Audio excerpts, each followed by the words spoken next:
welcome one, welcome all. It's the pregame show on the CCIW network.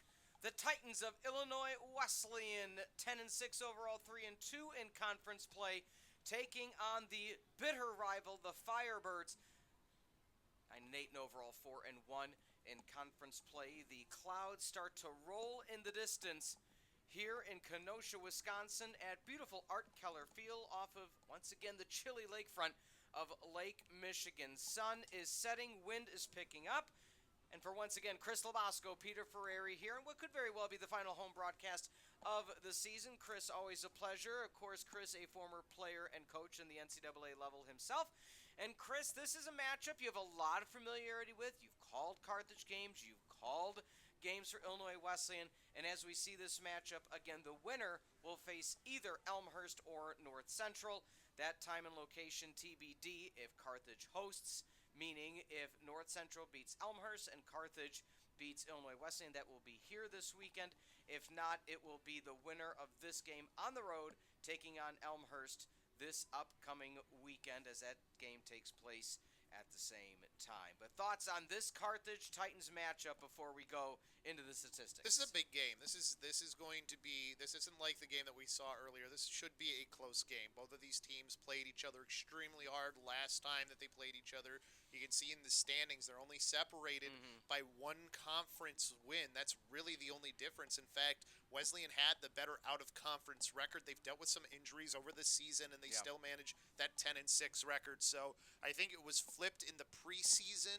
I think Wesleyan was expected to be second, and then I think Carthage was expected to be third. So a little bit out of expectations here, but that was a big win too for the Firebirds. It had been a long time since they were able to get a win against Illinois Wesleyan anyways. So huge thing that they were able to accomplish here, but now they got to try to do it 2 times in a row, Pete. That's going to be a tough job to do. This is still a very talented team on the side of Illinois Wesleyan.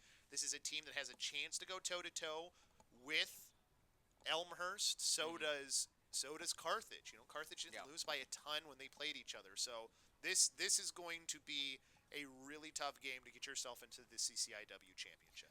Let's look now at the starting lineups. Brought to you, or not the starting lineups, excuse me, the statistics leading in. I'm just so excited I want it to be game time. Let's look at the statistics that brought these two teams to where they need to be. Brought to you by the Pullman Auto Stores of the greater Kenosha area. Starting with Illinois Wesleyan, some ones and some twos with the scatters of 3. Chris, one of your favorite things, caused turnovers per game right at the top of the conference. Highly aggressive team is Illinois Wesleyan. You will see they do a lot of 10-man rides. That was taken advantage of by the Firebirds last time these two teams played. If you don't get on that 10-man ride aggressively, get that ball out, it's going to cause you problems. So that was one of the areas where Wesleyan had trouble the last time these two teams played, but also just on the defensive end, highly aggressive just in their base defense as well. They like to play a lot of man, aggressive man. They'll even lock adjacent sometimes as well, depending on the situation too. So something to pay attention there. Highly aggressive on the offensive end. That's why they're second in goals.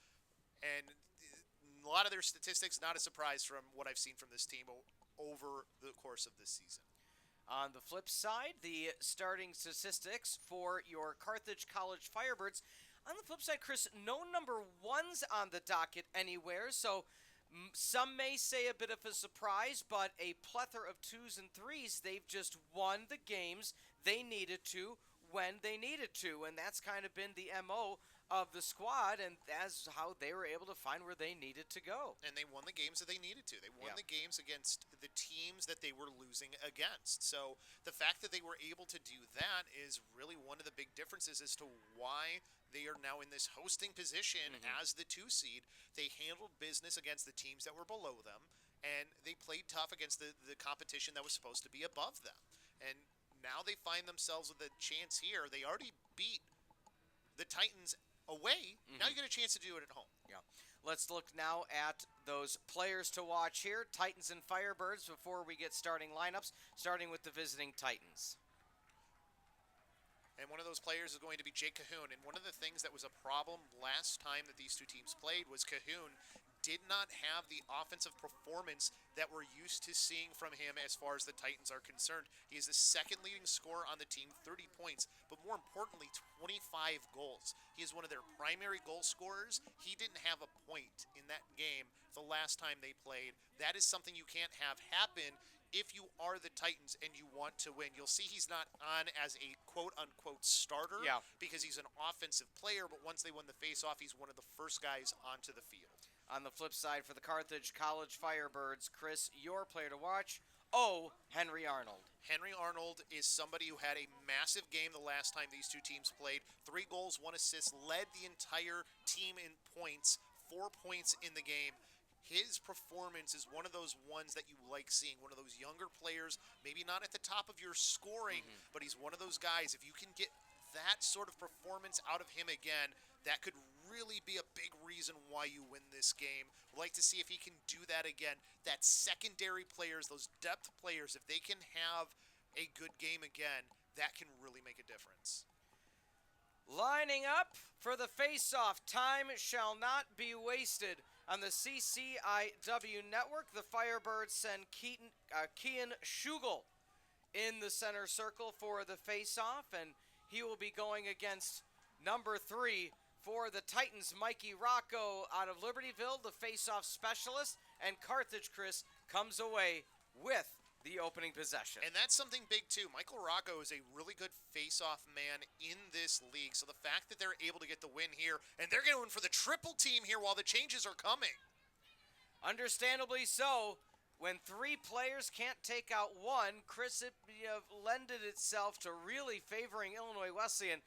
That was just a heads-up play for Alex Bailey to weather the storm. And a good job. You know, he's a freshman player who's starting on this team at attack. He is another important player on this team that if he can have a great performance today, that can really spell the victory for this Firebirds offense.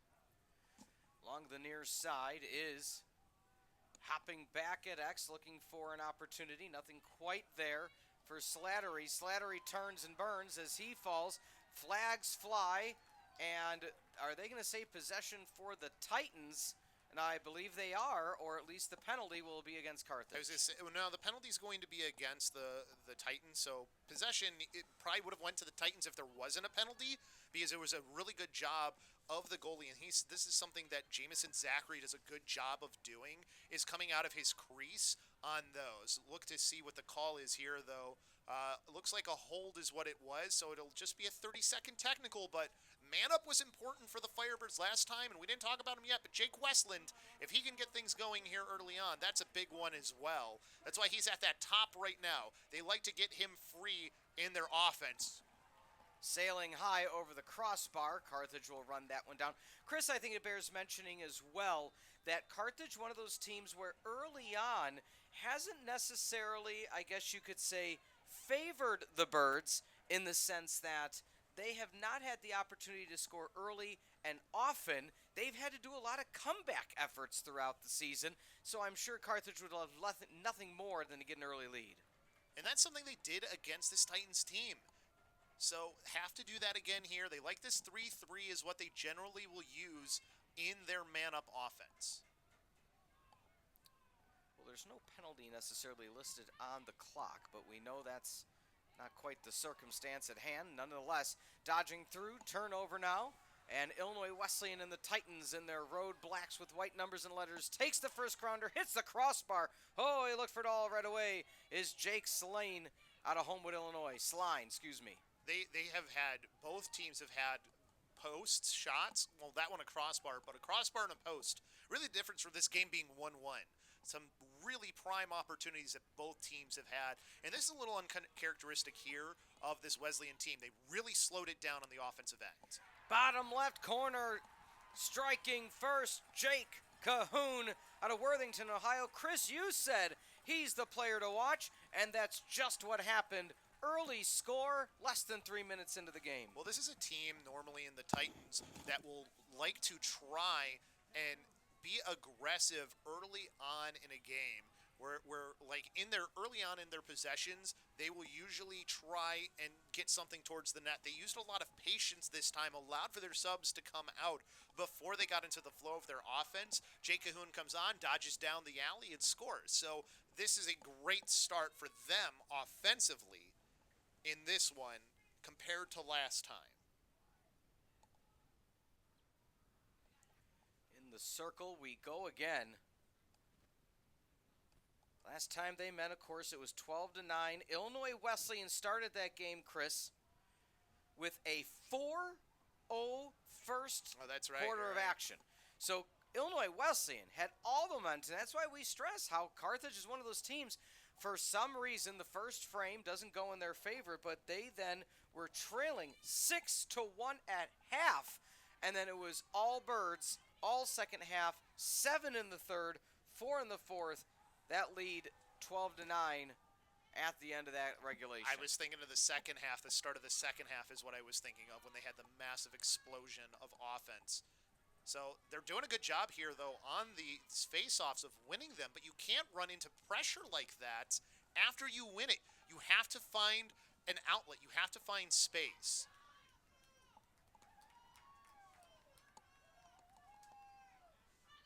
As while that's happening. Oh, yeah, that little deflection high, and it'll make its way back to the keeper of Zachary as he holds on to it. So much. Well, they had a good start last time these two played, so far so good. Titans, they're up 2-1. Number 41, Jeremy Langush out of Grays Lake, Illinois, has the Titans early up 2-0 against the Firebirds. 2 goals in the last 90-plus seconds. These are hard ones for Jake Williamson to try and stop, too. I mean, these have been just guys slicing through the defense. The defense a little bit slow on their communication here. And I was just about to give some credit to, I think, Josh Flores, his first CCIW this season as well, as far as the all-conference is concerned, has been one of the better players there. I don't think that was his fault or anything. I'm just, you know, he's always somebody who contributes well for this team. Just need a little bit, I think, better communication right now from this side of the Firebirds on the offensive end. Guys coming up too freely off of their dodges for these opportunities. They had the battle for the 1 seed a week ago, Chris, and to mention, as great job just fighting off the defenders, is Karsten Nordley out of Roscoe, Illinois. But the point being of the conversation, oh, my goodness, they scored 4 times in the first period. The last time they played, they have 3 in the first 3+ minutes. It is make it, take it lacrosse for the Titans. Well, and that's the thing. This is how aggressive and explosive this offense is. If you let them just continue to gain momentum like this, it can be very similar. It wasn't this quick the last time they played in the first quarter, though. That's the only thing. This is a team that wants to show that they want to get back to that CCIW championship. This is a team in the Titans who've basically won almost every single CCIW championship for men's lacrosse. This is one of their dominant sports. And another opportunity for the Titans. You know, we talk about, and Chris, I referenced you in my broadcast last week, Elmhurst had Carthage, more or less the regular season championship on the line. Who is going to have that one loss? Why do I mention that? Is they got outdone in the face-off circle in an exponential fashion. So the fact that they were still in it was absolutely amazing. And I referenced you in some of your conversations you had in the past, saying if you're a team that's just not having a successful season in the face-off, falling down, it's one of the most nasty shots as you may ever see. Owen Miller out of Brookfield. My goodness. Oh, they're saying no goal. I think they said he was in the crease. In the crease. Okay, I thought he was laying in it, but that's the type of break the Firebirds need. But anyway, Chris, to go back to the topic at hand, right now, Illinois Wesleyan 3-1 winning with the face-offs. And I brought up a conversation I had in the past, is if you know you're just not having that type of season in terms of face-offs, your defense needs to be on point. And right now, Carthage's defense early on isn't that. Let's take another look at the replay of the no goal. No, I think this is the good goal. I mean, just that's too easy, right? That's how is a player that wide open? That's wasn't really even a fast break is the problem with that last goal. So now you get set back up into your offense here, starting out in that 1-4-1. Looking for that two-man game. Just get into the flow of this game. That's what they need to do right now. Jake Wesleyan with that captain number 1 jersey. Chris, do they slow down on this possession? I know there's only 20 seconds left, but back to X, swatted away. Good job getting the stick in the way of the long sticksman of McHugh, and Illinois Wesleyan with possession. You could see that they were playing the passing lanes there. Like, you can't look for those skip passes as well when you're even. It's a lot harder. If you're going to skip pass, you better get it through. And that's not what happened there.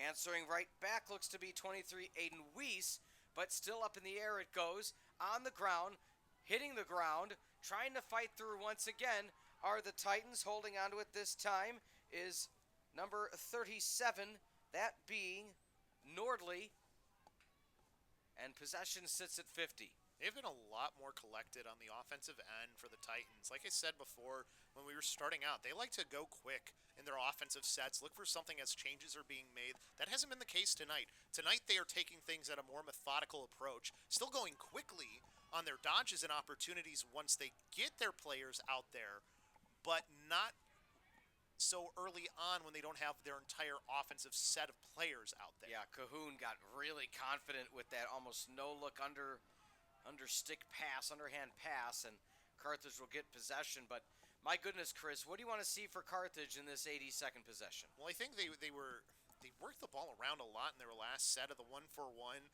Maybe try a 2-2-2. Try something a little bit more aggressive. They do like to do those 22 sets as well.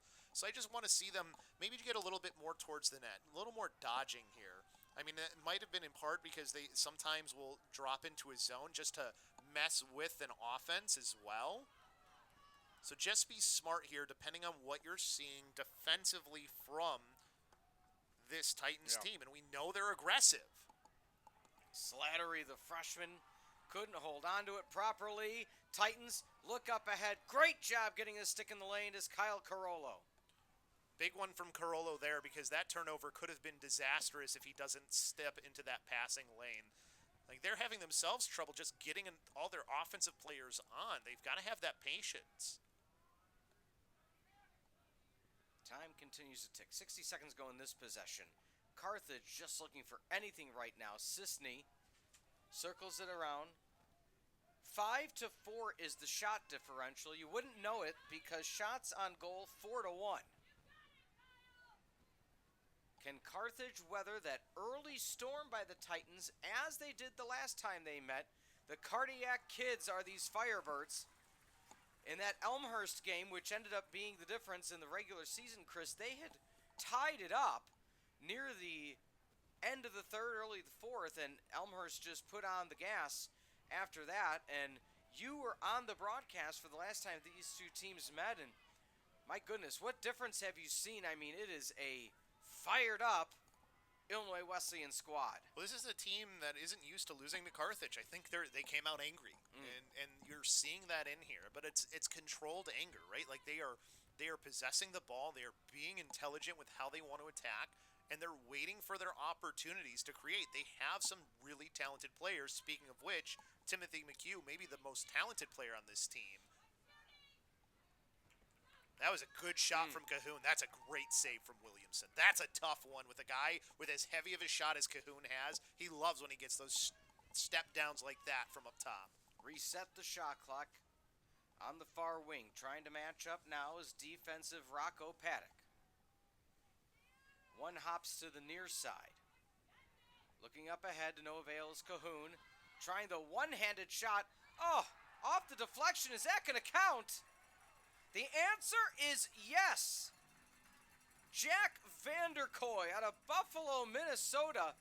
It was a one-handed shot, Chris, that one hopped in front. It just happened to matriculate to Coy. Talk us through this replay. This is just a little bit of luck because, the slide comes, and then you think that you have that one sealed up by Flores, and he's still able to get the shot off. So I don't know why Flores wasn't a little more aggressive on making sure that he can't get that shot off. I don't know if he thought maybe he was in the crease there, but you can't rely on that call coming if it doesn't. Huge save by Williamson, and they needed it because the face-off still favoring Illinois Wesleyan, possession staying with the Titans. I'm surprised by that. I thought Carthage was closer.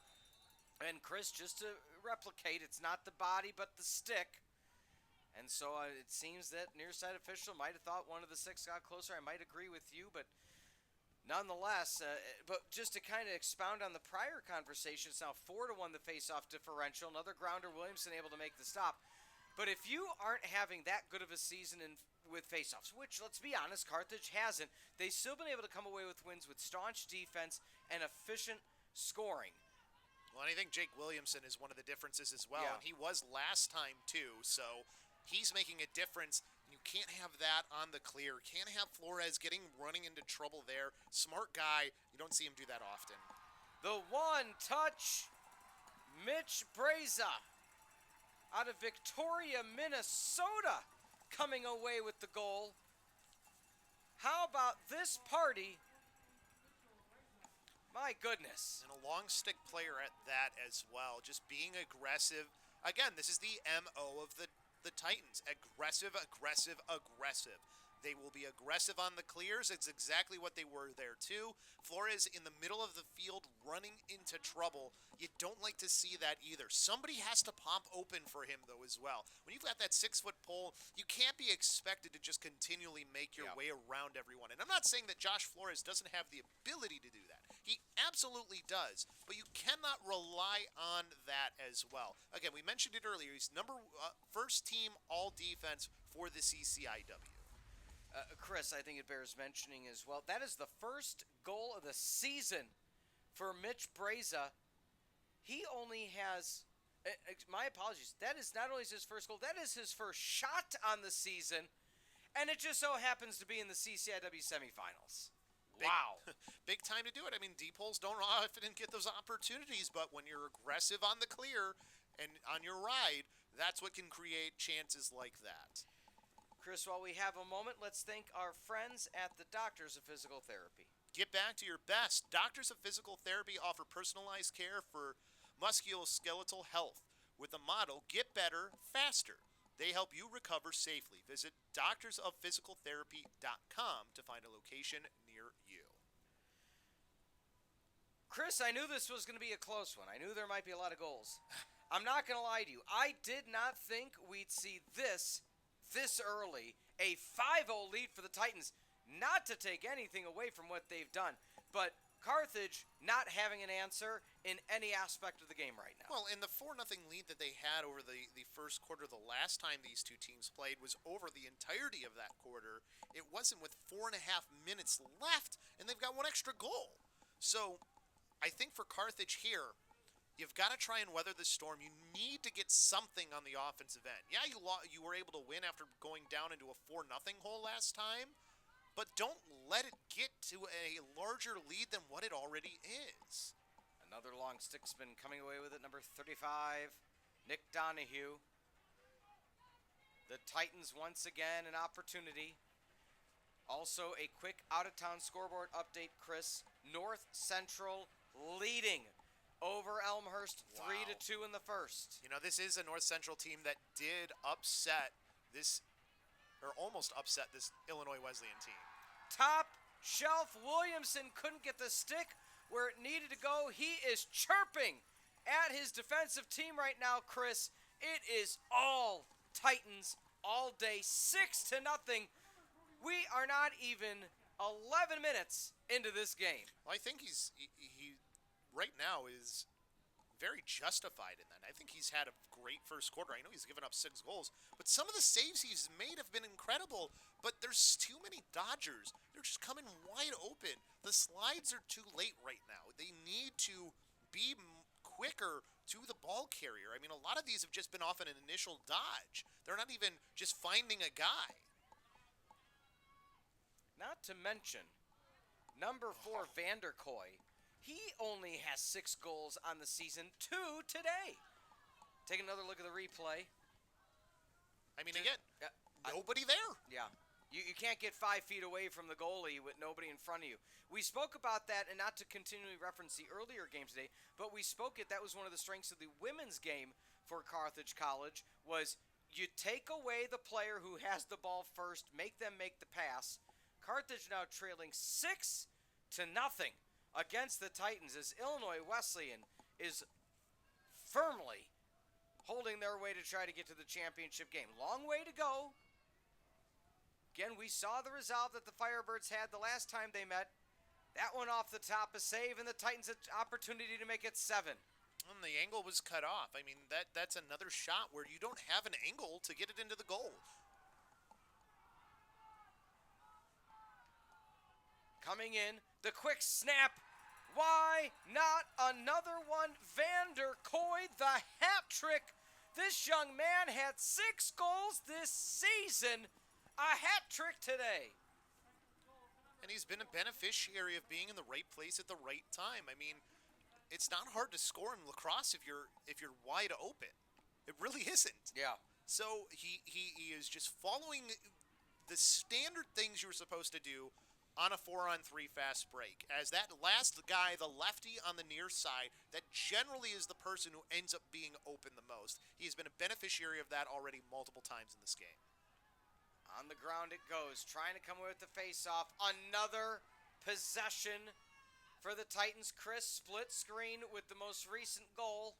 Again, 4-on-3. The player goes. The defender here in the middle needs to be more towards the center. He was too far towards the side where his man was. He was in no position to get across to where Vander Koy was. The 4-on-3 is also about being anticipatory of what's going to happen, not just as an offensive player, but as a defensive player. You know that player who is coming down streaking is looking for where the defender is coming from and going to pass to where that defender was coming from. So good job from them to do that. Goal. Wow. Langish. Senior. Another one. Chris, it is 8-0. I have no words for what Illinois Wesleyan is doing. They are backing up all the talk of revenge game and then some. So my father famously used to say to me, Dr. Pete, you can't win a game in the first quarter. Yeah. But you sure as heck can lose one in the first quarter. And that's kind of what's happening right now for the Firebirds. I mean, 8-0 is still something you can come back from. Yeah. It's so tough, though. Like, all the momentum is on the side of the Titans, and this is just another simple dodge. There's not a lot here. That's actually probably could have been called a moving pick, honestly. But still, you still have the defender there. Just nobody coming to help. And when the help does get there, it's late.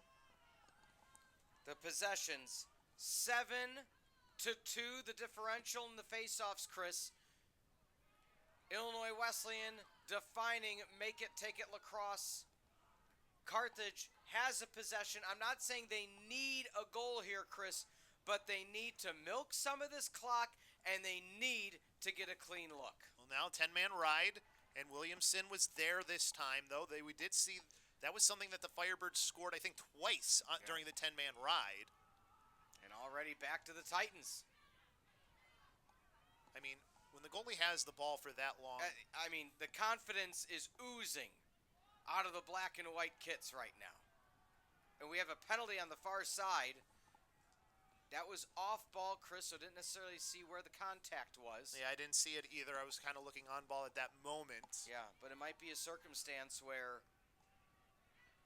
it's likely going to be so it's going to be against Carthage. Well, you just want to at least get this ball, and that got to be that could have been called something too, because that wasn't going for the ball. Yeah, exactly. Well, you can get in the way of a player going for a ground ball, but you can't check a player like that.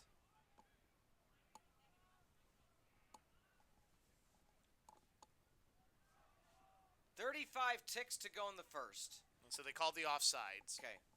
Chris, explain how that offsides transpired on that possession then. I didn't see who. I didn't see who it was who stepped offside.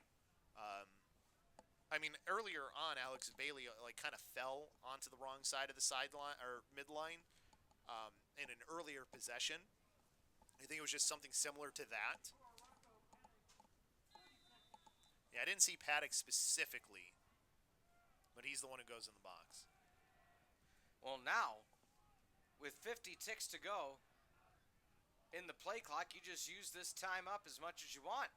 Grounder deflected away. Williamson keeps possession. 20 remaining in the first.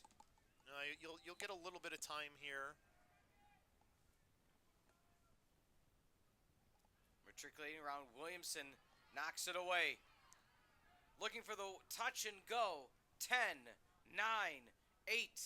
Trying to get it back to X. Drops down to the ground. Trying to get in the way is Ben Thomas. Long range. Aiden Weiss able to deflect it away, and time will expire in the first. I do not think, Chris, that Illinois Wesleyan could have scripted a better first quarter anytime this season than what we just saw. That was them playing at some of the best that I've seen them do. I mean, just taking what was given to them.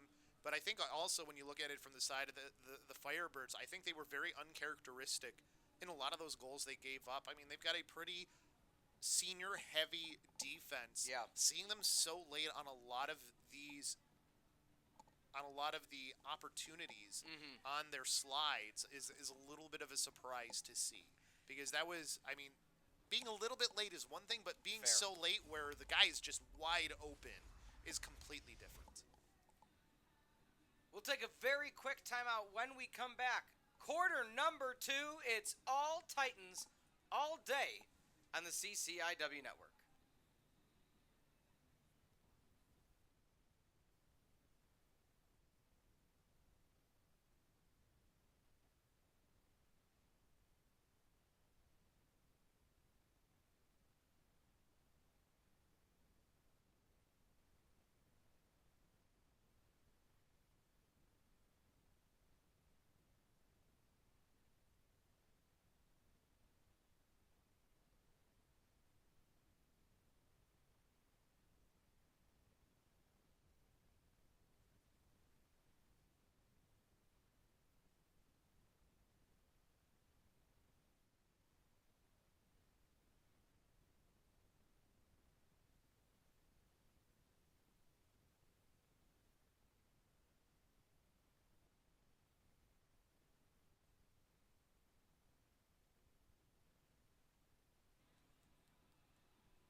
Welcome back. Quarter number 2 about to get underway. For Chris LoBosco, I'm Peter Ferreri. Chris, the numbers, they're slanted. Shots 16-7, but on goal 13-3. Yeah, it was not a good first quarter for the Firebirds for sure, and just something that I learned in my time when I would go to coaching clinics at Notre Dame, one of the best programs in the nation. On the defensive side, if you're seeing the head of your defensive partner, you've slid too late. And a lot of those slides, the head of the player who was the on-ball defender, the head was turned towards their player. That means you were too late. If that player's already looking at you and you're already sliding. So basically, if you're sliding, you want to be there before the player gets beat. Almost essentially is what that saying sort of means, right? So you have to be earlier on the slides, and you have to trust that your help defense behind will be in the right position afterwards. So that's something I hope that we see a little bit better of here in this next quarter for the Firebirds. Williamson kind of does a jump kick save for a beauty and comes away with possession. Inside the crease, I'm pretty sure was the call there. Easy one for the officials. But now, clear this ball. They are so aggressive on it. You've finally broken it here. Now get into the flow of your offense. I think I'm done with seeing 1-4-1 from them. I'd like to see them more 2-2-2, more where I see them moving north and south. The ball movement is fine when they do the 1-4-1. It's just I haven't been seeing enough off-ball in that. Talk to me through why you want to see that shift, Chris. Well, it's a very similar offense. I just think that you're more aggressive in a 2-2-2 offense just because of how it is. Like 1-4-1, you're very much looking for things off-ball because you're moving it around that basically diamond on the outside. Both still have two-man game on the inside. The shot, that goes too far, but errant throw, but Good attempt by Arnold, and the reason I say good attempt is it was an attempt. Carthage has not had them plentiful by any means. Long range and a save, Zachary. That'll flip over, and look how quickly they transition this clear, Chris, into defense and offense. Pure speed, inside. Titans looking for goal number line, but turning around. The jump shot deflected away by Williamson. Vanderkoy was feeling it on that attempt. Yeah, he was definitely feeling it because that was an ill-advised shot. He's lucky his team still manages to maintain possession. I'm not going to be too upset about a guy who's feeling himself taking another shot when you're up 8-0, but that was a bit ill-advised. Inside, that one will work its way to the right. Another note, Chris, Alex Bailey on the near sideline threw his stick down and went and grabbed another one, and a teammate picked it up. I think there was a crack in the middle of the stick. How often does that happen? Depending on what your stick is made of, it can happen quite often. I mean, I always liked having it was maybe a little bit heavier, but if you have a titanium shaft, those tend to break a lot less often. Also really hurts when you hit a guy with a titanium shaft, but you'll have a little bit more weight on your stick. So it just depends on the material. Some of them are aluminum if you go for something cheap. And speaking of things that are not good, that was not a good pass to try and make in front of a defender. Carthage doesn't need to make up all 8 goals because before I finish my sentence, they need to make up 9 goals. Chris, the floodgates, they're starting to open 9-0 for the Titans. You know, we didn't think we'd get to a running clock in this game. No. But we're a goal away from it. Wow. Yeah, I forget if they do it in the men's game, but still, you know what I mean? Like, that would be a running clock. Yeah. That is, I don't mean by what, let's put it like this, Chris. It's not so much what Illinois Wesleyan has done. It's a lot what Carthage has not done. Can they get their first goal? Finally! Kean Schugel out of Victoria, Minnesota gets the first goal for the Firebirds. And my goodness, okay, A, sigh of relief. B, you at least know they're human and can be scored against. It might just have to be speed, but it has been so rare that they've gotten face-offs, they haven't had the possessions. Well, and here's the thing, too. Kean Schugel has done great against specifically Illinois Wesleyan. If you go back to the game that they played just a couple weeks ago, he was fantastic in the face-off circle in that game. He was winning the clamp a lot of the times and really making a difference. And really, I feel like that was kind of a goal of frustration, too, because he runs through everybody. There's just nobody there for him, and he just goes and scores. It's been the crispest passing I may have ever seen here in the CCIW throughout one quarter. I mean, it was as dominating of a quarter at the men's game I may have ever seen. Offensively, defensively, and with the face-off. We haven't been able to finish sentences with how efficient the Titans have been, Chris. What I was getting at, though, is if you are Carthage, you aren't going to make up, and now I can say it, 8 goals in an entire quarter potentially. Can you chip away? What you and I have said throughout our career working together, can you get some 2-for-1 deals? You get 2, they get 1. You get 2, they get 1. That one deflected away. Can you get the second one of the 2-to-1 as we see that last goal for the Firebirds, and that just was getting possession and taking advantage. And again, individual effort on that one. I mean, just doing everything yourself, essentially, and nice job going low with it as well. That's been some of the shots that we have seen from the Firebirds that I haven't liked is they've been too easy of saves because they've been stick side high. I don't want to see stick side high from these guys. You can't do this against a goalie like Jamison Zachary. He's too good of a goalie. You know, especially at this level, you're not going to get many guys that you easily can just beat on his stick side high.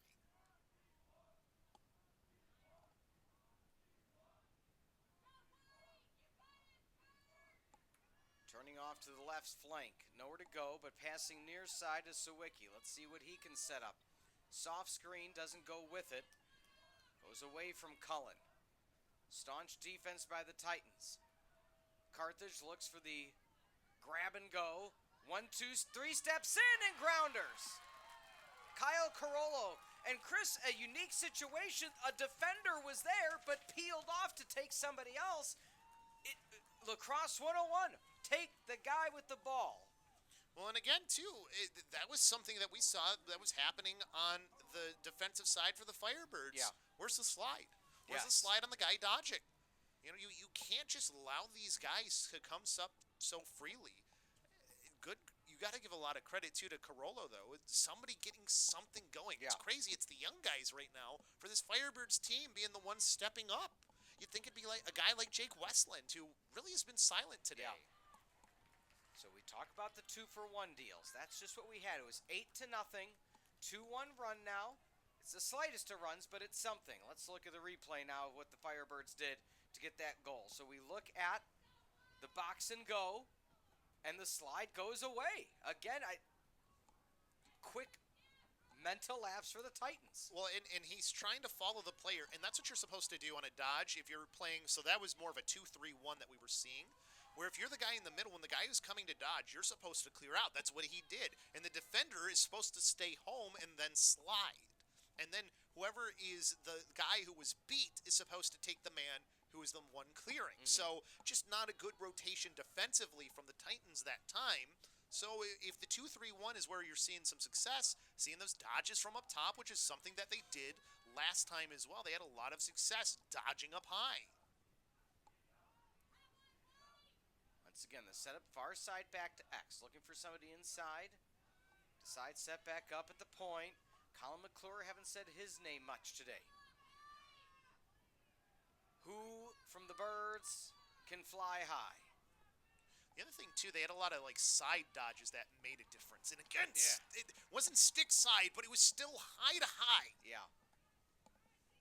You have said that throughout the season. Can they find a low spot? Because right now, Zachary playing high, saving high, trying to run it almost coast to coast. Resetting up at the last moment for number 71. Timmy McHugh out of Orland Park, Illinois, went to Mount Carmel of the Caravan.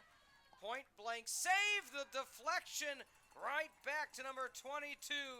Jarrett Brunson out of Sun Prairie East. Double-digit goals in the game now for the Titans. They're up 10-2. Yeah, they have an 8-point lead again, so you're still secure with your lead. I mean, your offense is working. You gave up 2 goals. It's fine. You've got such a cushion now that anything you do at this point is kind of bonus as long as you're not letting them string these goals together. But now you've got to answer back if you're the Firebirds. You cannot. You need to get this down to a 4-goal game or a 7-goal game, 6 goals, something different than what it is right now. You cannot let it be close to a double-digit difference. Once again, the full sprint ahead. Rocco. Oh.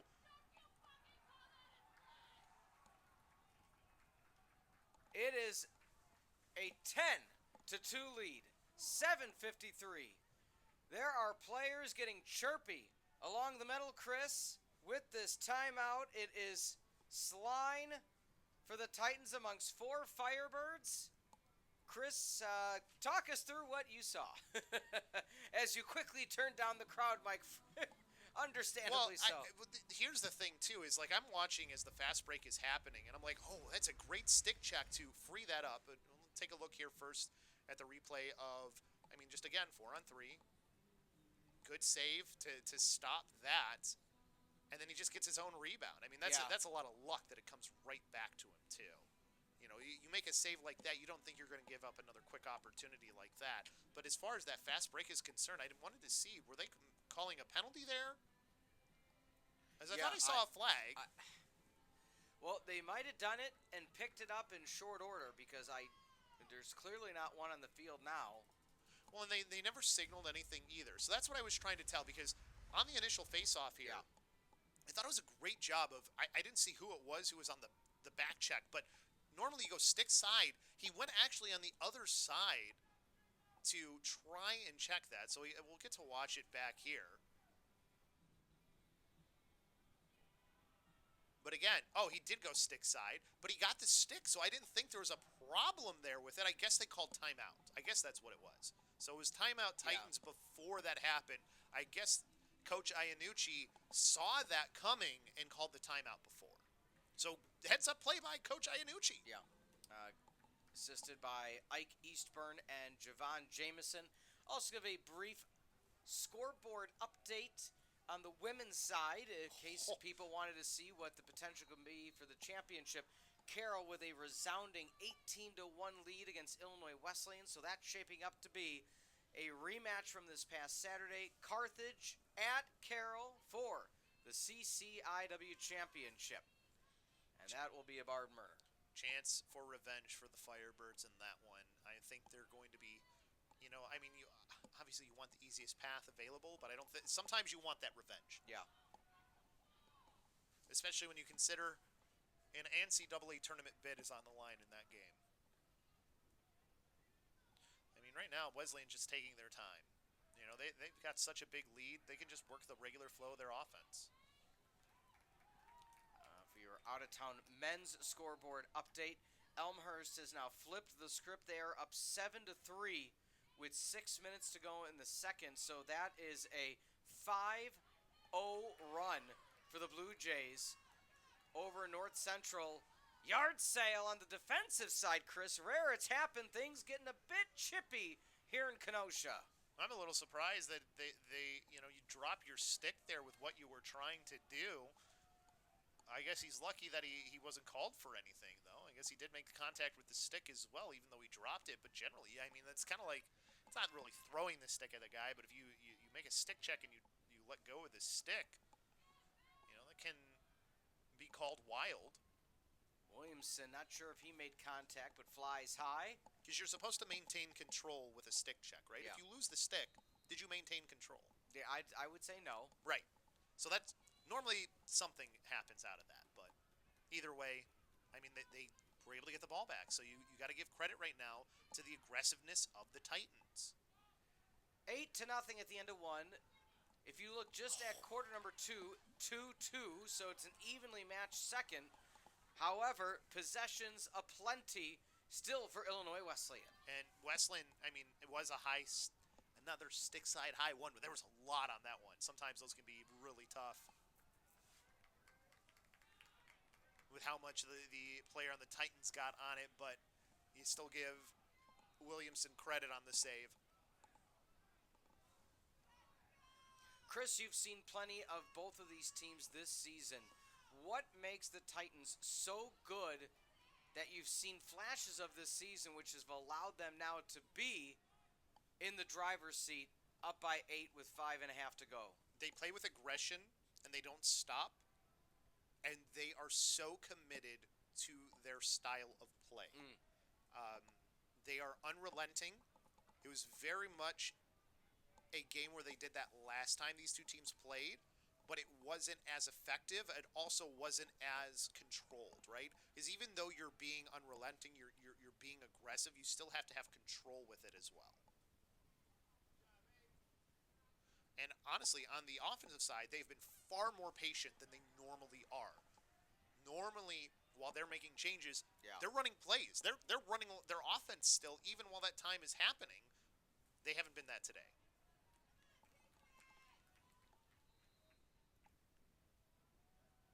A whistle, and they're just saying possession stays as is. Yeah. Under 5. I'm a little surprised. I think they reset the shot clock. I didn't think that was on net, so a little bit of a gift there. And I think you're right now, the Firebirds, you're seeing these shots come from like 20 yards out. Yeah. Like, you're okay with shots from out there. Your goalie is good enough in Williamson where he's going to make those saves. Rolling around X, nowhere to go. Dodging right to left, deflected away, stayed high.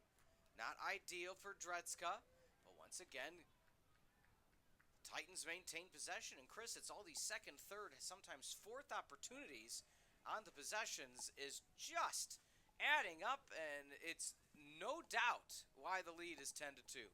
I mean, that's the thing, too, here for the Titans. They do a good job of chasing after their missed shots. They've always been a team aggressively diving towards the end line if they miss a shot. So you give them credit for that. I think they just called a hold. So it was without possession, so there's no penalty, but You know, a little bit of a gift here for the Firebirds, but you got to complete the clear. They've been having so much trouble here. This is something they didn't have trouble with last time they played the Titans. Okay, pass to the near side. Carollo. If you're the Firebirds fans, you want one right now. You kind of need one. You're down to 3 minutes and you're still down by 8. Like I said, you want to get this down to 7, 6. You can get it down to 5. You'll feel really good about your opportunities here. Well, especially when we mention how they outscored. Oh, nice deflection from behind. Good job defensively from the Titans. Streaking in for a shot to no avail was Henry Arnold. Your player to watch. Had the opportunity, but the defense didn't let it happen. Near side, grounder. Not sure if it made contact, but possession will stay with the Firebirds. 26 seconds to go on this possession. Yeah, they didn't reset the shot clock, so they're saying that didn't happen. And Chris, you kind of feel it that they need a goal here. I do think this has been a better offensive possession, though. I really do. Dodging in, Alex Bailey goes high, stick to stick. Shot was there, but it's almost as if the sticks touched each other so close, and Alex Bailey couldn't deliver. Boy, if he would have just switched to his left hand, he probably has a goal, because he can get it around the goalie. You know, you right hand, and you're up here. You can't get to the other side easily unless you just switch hands. You know, that's one thing I'd love to see from Bailey. I think he's a very talented player and can really become something for this Carthage for the team. true freshman, yeah.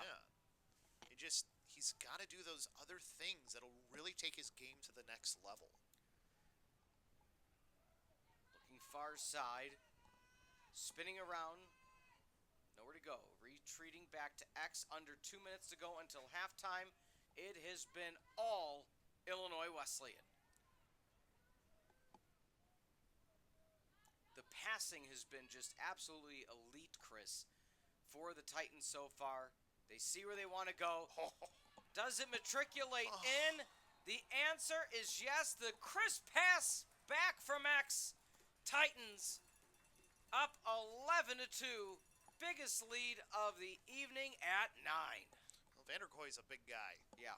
He's an easy target to find, that's for sure. And, you know, that I thought defensively they were playing well up until that point. There was just nobody there. And he's 6'6". Yeah. It's not a hard person to miss in the wide open in the middle like that. And you give Williamson, listen, Jake Williamson, the fact that he even got a piece of it when he's right on the crease is incredible. That is great reflexes. That is incredible goaltending. Unfortunate for him, it trickles back into the net anyways. But the fact that he even got a piece of it is impressive. Yeah, 6'6", that's tall. That's very tall. You just saw he was standing next to teammate Owen Miller, who's 5'8", which is a hair taller than me. And so, point is, minute 32 to go, 11-2 the lead. Out-of-town scoreboard update. It's all Elmhurst now in the second. An 8-0 run in the second. Chris, they're now up 10-3. So it is all coming up for the Blue Jays. A silenced crowd in Kenosha. Chris, let's start with the Firebirds. And on some of these replays, this is the last look at that goal, I believe, where we saw the swing around the horn, getting it back to X, and then just look at the turn, calling for it. I mean, yeah. And that's something, too. So that was part of it. It hit off of Josh Flores' stick as well. But that's something, too, from Josh Flores that you don't see him do very often. I mean, he was so focused on the ball that he lost where his man was. And that's a hard guy to lose. He's not a small guy. So the fact that you're losing your man who's as tall as you, because you look at it on the other side for Flores, I think, has got to be close. He's 6'4". Yeah. So the fact that you're losing a guy who's 6'6", you can't have that happen. You have to have your head on a swivel. You have to be able to see both your man and the ball. You know, this is something that you can even look at basketball and how it was taught. I remember seeing a great video a long time ago when I was young. It was Michael Jordan. He was talking about how if you're looking... Pretty good at basketball, man. Yeah, pretty good basketball player, you know. And he was talking about defensively how if you're not on the ball, you need to be able to see not just the ball but your man, but you're not looking back and forth, because if you're looking over at the ball and then you look back for your man and he's gone, you've given up an opportunity. Yeah. You have to position yourself in a way where you're using your peripheral vision, where you can see both the ball and the man. And if you're not in a position to do that, you have to get yourself in a way where you can do that. Very well said. 90 seconds to go. Half number one. It is all Titans, and there's no other way to put it.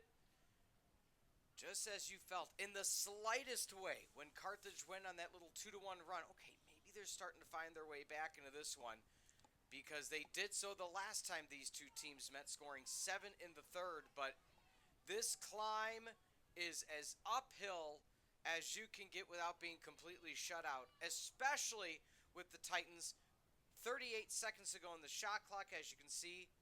Just about a 17-second differential that even if, Chris, they use the entire length of this shot clock, they're only leaving Carthage about 15 seconds plus to get down and try to get another goal. And that's, I think, just their plan here. Just wait till you get down to about 15 seconds on your shot clock, and then you go. Low to high, knocked away from Williamson. Resets the shot clock. Williamson now trying to set up the offense. Has a little bit of time. Still got to go pretty quick, though. You can't take too much time here. Well, Williamson has no place to go with it. Looks over the middle. One hops it past a streaking teammate. And now with 12 seconds, the Titans, do they just hold on to it as they look toward the near side? Dodging back in. 6 seconds to go. 3 with 2. Do they look long range? Floating it over the top. Williamson makes the save. Chris, it is 11-2. Everything is green. Titans, incredible first half. I think they were playing their style of lacrosse to a T. They did not allow for the Firebirds to ever get comfortable in this game, and I don't think the Firebirds feel comfortable about anything that's really happened in this game, offensively or defensively. I think the best area some of the best things we've seen have been two players in particular to me have stood out for the Firebirds. Jake Williamson, I think, is, I know he's given up 11 goals. I think he's played outstanding. Yeah. For how many shots he's already seen in this game, some of the saves he has made, you have to give him a lot of credit. And I think just Kian Schugel's no quit during face-offs. He's won some of them. He's created some opportunities, and he's one of the goal scorers. So I think those two players particularly stand out for me for the side of the Firebirds, and the whole team of Illinois Wesleyan. They are playing like a well-oiled machine. Talking to some of the numbers, 10 saves for Williamson to 11 goals against. So he has faced 34 shots, 21 on goal, and he's come away with 10 saves. My goodness, if he wasn't playing as well as he is, who knows what the score would be right now. So we'll take a timeout. When we come back, talk to you about what has been successful for Illinois Wesleyan, talk to you about what Carthage needs to do to flip the script and maybe have an outstanding second half. On our way we go, 11-2 your score. Illinois Wesleyan over the Firebirds. We'll be back on the CCIW Network.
Second half about to get underway at Art Keller Field in Kenosha, Wisconsin, off of the lakefront of Lake Michigan. Chris LoBosco, Peter Ferreri. Chris, again, you played, you coached. Let's start with Carthage. What's the conversation in the huddle at halftime, knowing, hey, you're not out of it yet, you got a chance? This is the last game of the year probably for you, though. Yeah. It's the way you have to think of this. This might be the this might be the last game some of these guys ever play in their career. You have to be thinking about that. You do. You have to give the effort. One of the things that we didn't get to talk about here, they kind of went a little quick for us, but 29 ground balls for the Titans. Was it 9? 9. Only for the Firebirds? Unacceptable. That's effort. Ground balls is effort. You have to have the effort in this game. And if the guys out there aren't going to do it, you start to put other people in. Trying to answer back. That deflects off the side pipe, but again, we've seen effort so far for Carthage. If you're Illinois Wesleyan, you are up 11-2, 9-goal lead. What do you have to do to finish up shop and head to the CCIW championship? And I think he and Schugel is somebody that effort has never been a question for me. Yeah. I think he has always been a high-effort guy, and I think that's why you saw him getting opportunities to stay out there even after he took the face-off.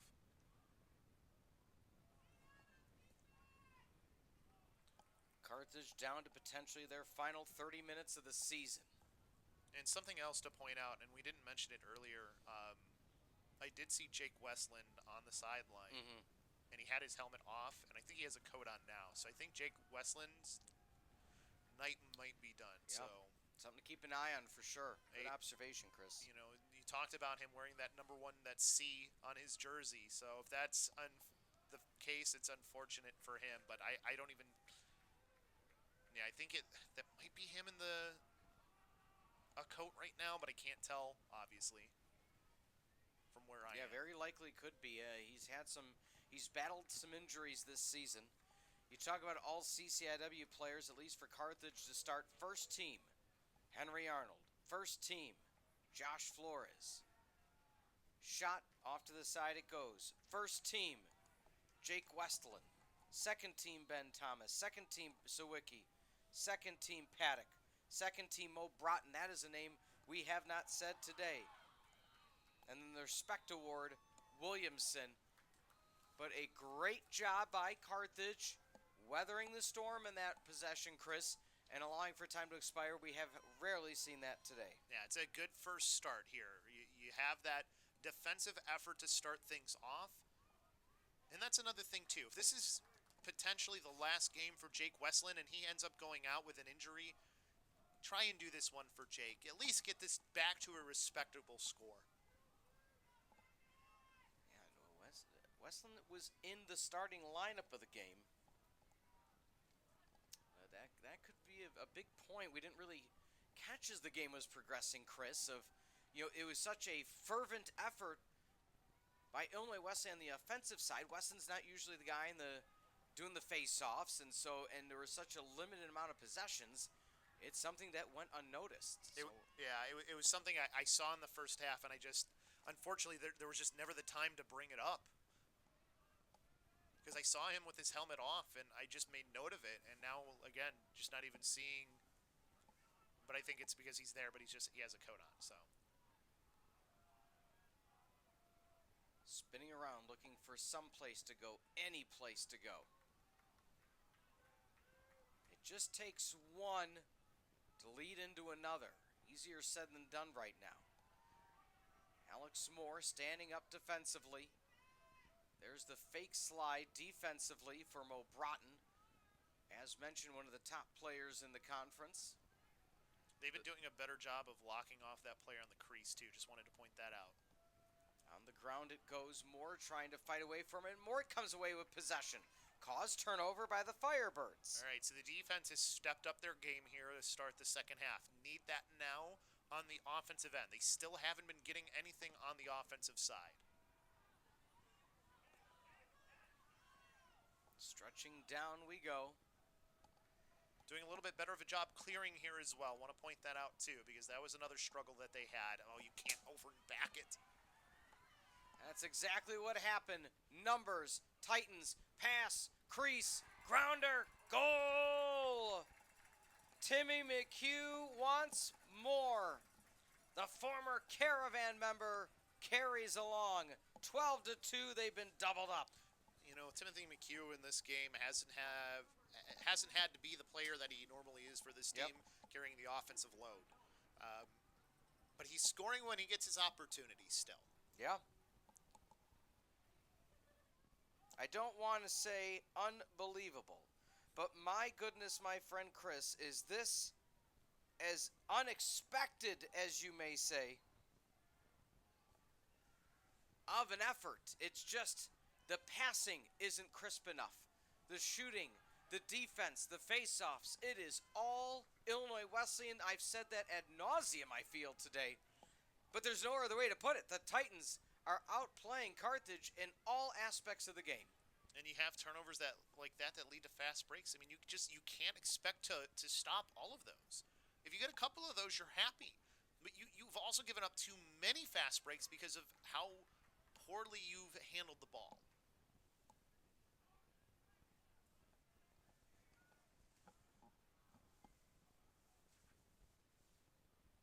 Titans looking to add on, just to refer to a previous comment. Down Williamson, huge kick save. No running clock at the men's game like there is with the women. So that, of course, to the benefit of the Firebirds. Scooping, running, Cullen in the contest now. Too much high school ball still in my mind. A quick shot, no go of it. And now Zachary with all the confidence in the world. Past midfield. Stretches up ahead as he'll retreat back. And holding onto it is number 32, Nate Pound, the junior, out of Homestead High School. The grounder deflects away to the side. Will barely stay Carthage's possession. I thought that should have been Carthage possession. The official doesn't agree. Okay, overturn on the far side. So the near side official, Chris, I thought waved, but nonetheless, there was one Titan player on the far flank that looked a little bit farther along. But that's the thing. It's about where the ball goes out. It doesn't matter if he's closer to the line. He's closer to the ball. He's not. Oh, fair point. Fair point. I'm just saying from how it's supposed to be called. Like that time, it was clear. Yes. Titans were closer, right? Yeah. Williamson could only do so much to get out of his crease. The bench of the Titans on their feet. Proverbially, they have to stand on their feet on the sideline, but they are chanting, they are hooting and hollering. They have every right. They've earned that right, being up by 10 goals with 8.5 to go. And that's just how they are normally. Yeah. Shot, nowhere to go with it. Back. You know, that was a great opportunity. And again, just shot location. Shot location. These were things they weren't doing when they last played this team. They're falling into old bad habits. We'll talk about the history of that contest momentarily. 6-1 is what the score was at halftime, Chris, and it was all Illinois Wesleyan. Then 7-1, Carthage outscored Illinois Wesleyan in the third to make it tied at 8 going into the fourth. It was then 4-2, Carthage outscoring the Titans in the fourth. Carthage coming away with the victory. Not quite the case here, ladies and gentlemen. Angelo Collin had a great opportunity, and I know you want to quick stick it, but you've got to. Oh, there you go. That's a way to answer the bell. Henry Hay Arnold, the sophomore at Dunlap High School, finally gets the third goal for the Firebirds. And again, he had 3 goals last time they played against the Titans, so it's good to see him getting involved once again. It's just, why is it so late? Yep. Again, with the clock stopped. Chris, something you've always taught me as well is in lacrosse, say you're down by a lot. All right, takes a goal a minute, okay? Yep. So, if in theory you get to the fourth, crazier things have happened, miraculous comforts happen. Can you get a handful? Can you be down 8 goals, 7, 5 goals going into the fourth, and then it's anybody's game? Yeah, absolutely. Absolutely. I think that's the way you have to think about it anyways. But the big thing is you have to get one goal at a time. You have to make sure that you're doing things to give yourself opportunities. Yeah. As we get a replay here of the goal that was scored. And again, just good work individually, and that's just one that's missed, honestly, by Jamison Zachary. I think that's probably one he wishes he had back. So sometimes you sneak one in. I also don't want to use the word historic per se, but prior to the win on the 18th of this month, that will one hop past Williamson. 2 goals this game, Chris. We've seen just that. He makes the initial stop, and it just matriculates past the line. And that's unfortunate for him because, like, those are ones where, I mean, you don't expect him really to make those saves on some of these shots because of the velocity and the location. The fact that he's even getting a piece of them is impressive. It really is. But it's still a goal, so can be impressive and still not help you out, right? So what I was going to say is on the 18th, so 11 days ago, that 12-9 victory, that was Carthage's first victory against Illinois Wesleyan since April the 8th, 2017, almost 10 years. And before that, it had been all Carthage in every matchup. Well, it is all Titans. Owen Miller owning the night, 14-3. Oh, my apologies. Jake Sline, my apologies. It is 14-3, though. You're right. I got that part right. I got the 14 14 on the jersey. Now, after the 14 on the scoreboard, head is spinning in the booth, Chris. Right. It really is. I mean, this is absolute domination from the Titans. I mean, they're unrelenting. They are not giving up. They are not slowing down, and they're not going to. They win another face-off, too. You know, we were seeing the Firebirds win some of these face-offs, and now they're losing in that department as well. I mean, this is how you break the spirit of a team. Yeah.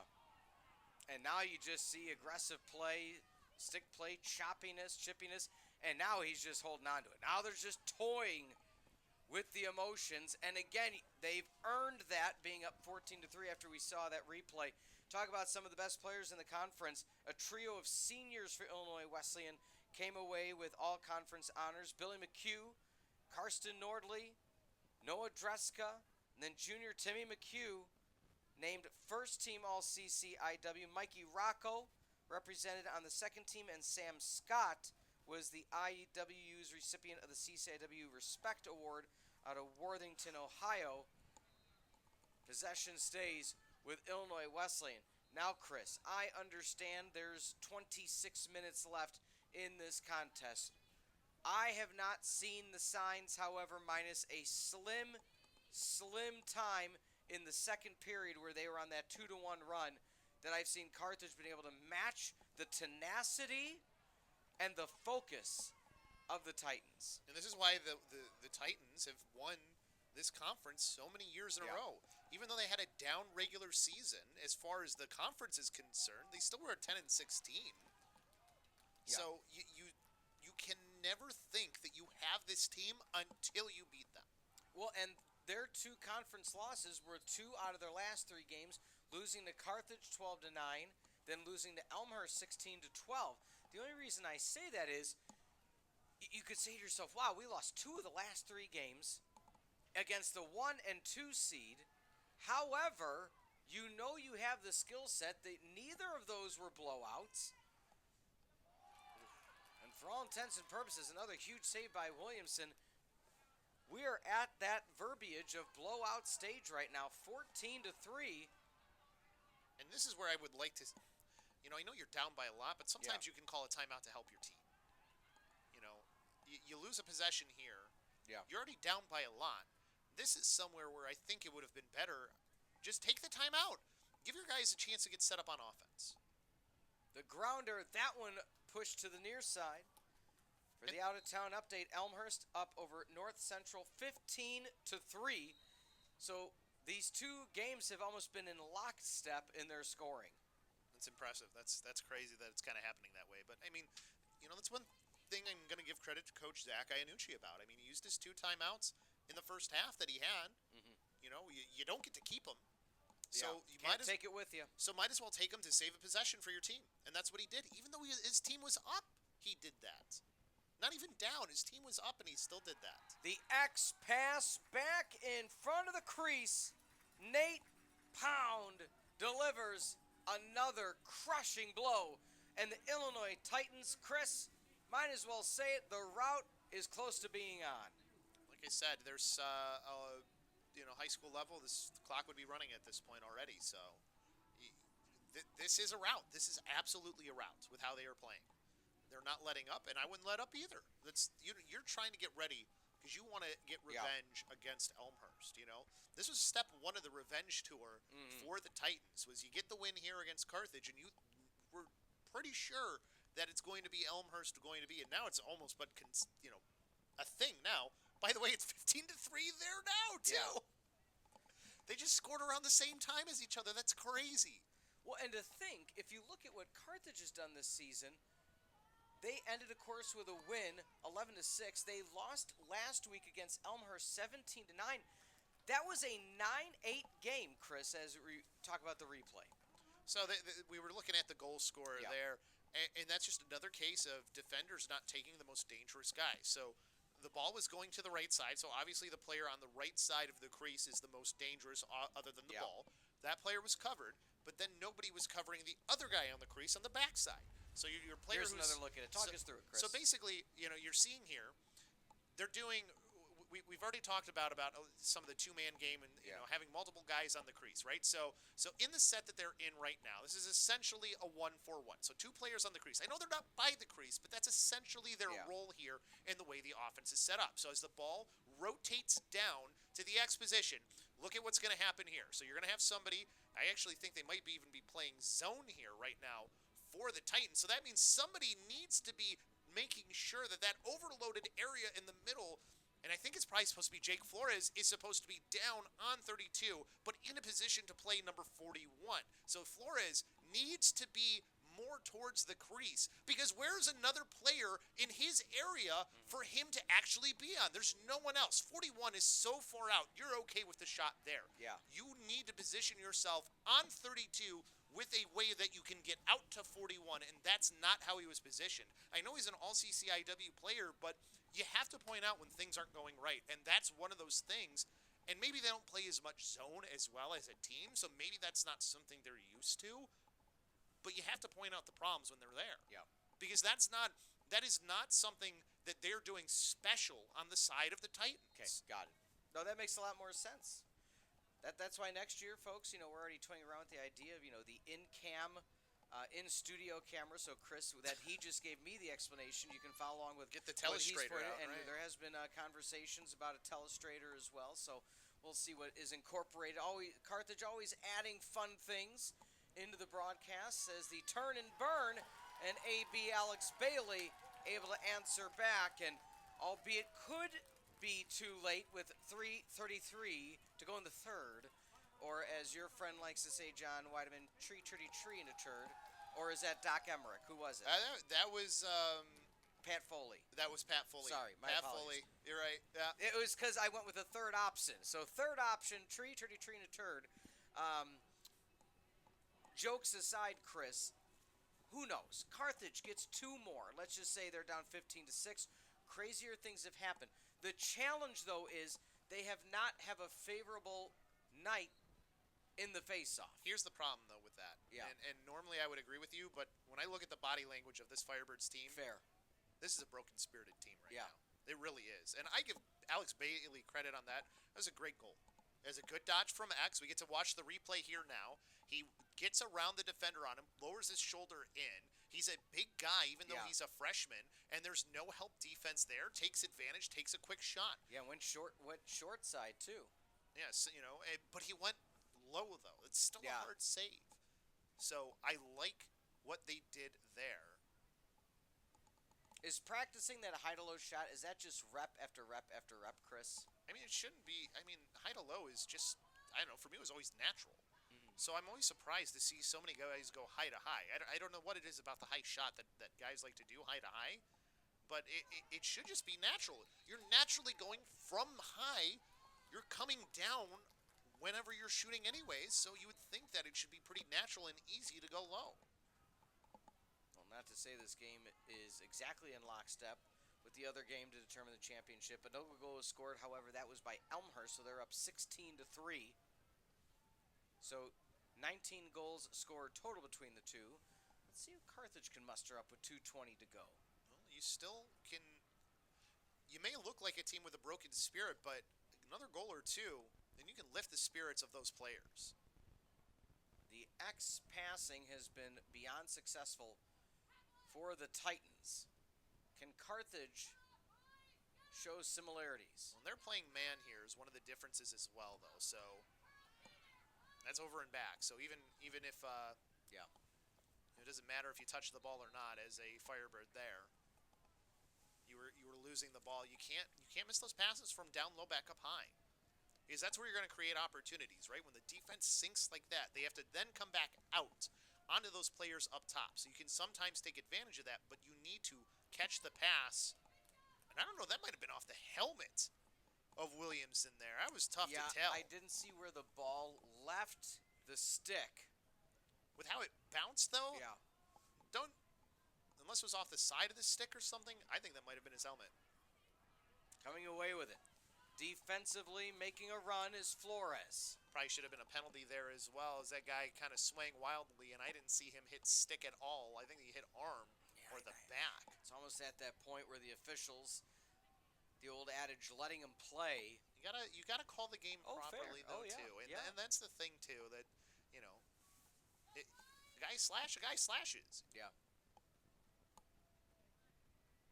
Shot clock and the game clock almost in lockstep. 2-second differential between the two. To your point, though, they really have kept the flag in the pocket for most of this game. There haven't been many man-up opportunities on either side. Each team 1 30-second penalty, Chris. Yep. However, it hasn't been overly aggressive in my No. opinion. We kind of projected the opposite today when we were doing our prep, saying this is going to be a very physical matchup. Expect some cards. Not the case, because I think Illinois Wesleyan, another goal, bottom right corner. And can that be a little bit of the momentum for the Firebirds? They're back, still within 10.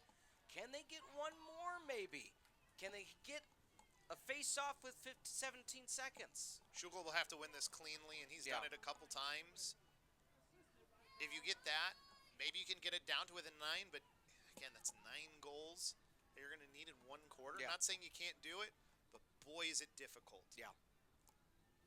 Well, and especially if you get to the point, if you're the Titans and you get one of those possessions or get one of those face-offs, you're just running off 80 seconds, Right. So we'll see what happens here. A crucial face-off, blocked back it is. Going into the stick of the Titans, running ahead with force is Donahue. They're going to try and score here. They don't ever quit. So don't think just because there's time running out that they're not going to try. Try and succeed they do. Chris, you are the prognosticator as Noah Dretzka, Kettle Moraines High School alum, delivers with 2.5 left on the clock. I'll say it one more time. The Titans in control. Absolutely. They gave up a couple goals here, but they've maintained this massive lead where it doesn't matter. You gave up a couple. You got it down to, 10. Yeah. 10 is still massive. That is so many goals that you're trying to make up. And this is not an offense you can just hold down by the Titans. And just taking a long-distance shot for fun, you see the demeanor of Schugel just slowly walking off, his teammates kind of saying what's going on. Nonetheless, we go to the fourth, 16-5 your score for Chris LoBosco on Peter Ferreri. We'll take a brief timeout. When we come back, the conclusion of the semifinals.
is now potentially the fourth and final frame of the season for the Carthage College Firebirds, down by 11. Anytime you felt an inkling of face-offs, it has once again jumped to the side of the Titans, and Chris, they're picking up where they're leaving off with another possession. And after what happened there at the end, Ben Thomas was the one taking the face-off there. It was not Kean Schugel. Schugel. Yeah. Just wanted to point that out there as well. Yeah, Schugel not in the contest right now. And Chris, you've been a coach. It's hard to keep the spirits of a team going down by so much in such a pivotal game. It's not as if it's like, okay, you know what, maybe we're not going to win this one. We're taking one on the chin, but let's work on some of these things. It's always the conversation piece you and I have. Over and back it goes. Or hey, let's make sure we get some good face-offs. Let's try to get 2 goals. Just win this fourth frame. Because there's no tomorrow for the team, it's hard to keep them playing at the highest level. And let's see who stands up and stands out in this fourth period to show their heart's desire. As I say, this is where you learn a lot about your players. It really is. A lot of these guys are going to be back next year. It's not a super senior heavy team. Correct. I mean, you're going to lose some important guys like Jake Wesleyan, Jake Williamson.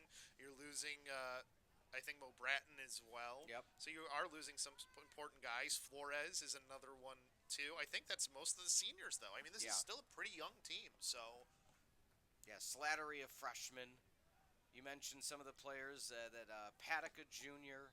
Cullen, a sophomore. Bailey, a freshman, one of your leaders already from that freshman position. We're going to have a... It was over. I thought it was going to be over and back, but I think we actually got a penalty. Yeah, we have a penalty.